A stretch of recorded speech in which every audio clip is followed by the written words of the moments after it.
ಕರಾವಳಿಯಲ್ಲಿ ರಾಮನ ಅವಹೇಳನ ಕದನ ಜೋರಾಗ್ತಾ ಇದೆ. ಕಾಂಗ್ರೆಸ್ನ ನಾಯಕರು ಇಲ್ಲಿವರೆಗೂ ನಡೆದಂತಹ ಬೆಳವಣಿಗೆಗೆ ಸಂಬಂಧಪಟ್ಟಂತೆ ಆಕ್ರೋಶವನ್ನ ವ್ಯಕ್ತಪಡಿಸ್ತಾ ಇದ್ದಾರೆ.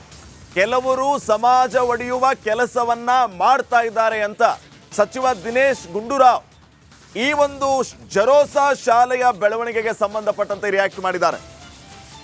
ಜೆರೋಸಾ ಶಾಲೆ ಮುಂದೆ ವೇದವ್ಯಾಸ್ ಕಾಮತ್ ಗುಂಡಾಗಿರಿ ಮಾಡಿದ್ದಾರೆ ಅನ್ನುವಂತಹ ವಿಚಾರ ಒಂದ್ ಕಡೆ, ಮತ್ತೊಂದು ಕಡೆ ತಮ್ಮ ಸ್ವಾರ್ಥಕ್ಕೆ ಧರ್ಮದ ಹೆಸರಲ್ಲಿ ಪ್ರಚೋದನೆಯನ್ನ ಮಾಡಿದ್ದಾರೆ. ಇದು ಎಷ್ಟರ ಮಟ್ಟಿಗೆ ಸರಿ? ಇದು ಕರಾವಳಿ ಜಿಲ್ಲೆಗೆ ಡ್ಯಾಮೇಜ್.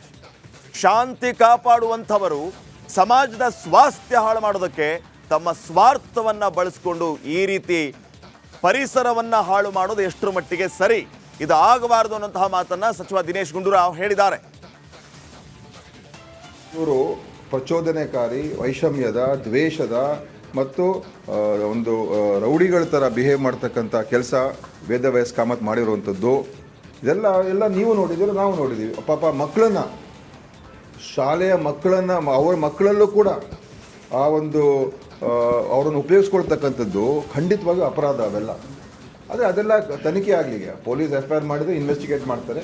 ಮತ್ತು ಶಾಲೆಯ ವಿಚಾರದಲ್ಲಿ ಅದು ಈಗಾಗಲೇ ಎಜುಕೇಷನ್ ಡಿಪಾರ್ಟ್ಮೆಂಟ್ ಅವರು ಒಂದು ಎನ್ಕ್ವೈರಿ ಮಾಡೋದಕ್ಕೆ ಅವರು ಒಂದು ಆದೇಶ ಮಾಡಿದ್ದಾರೆ.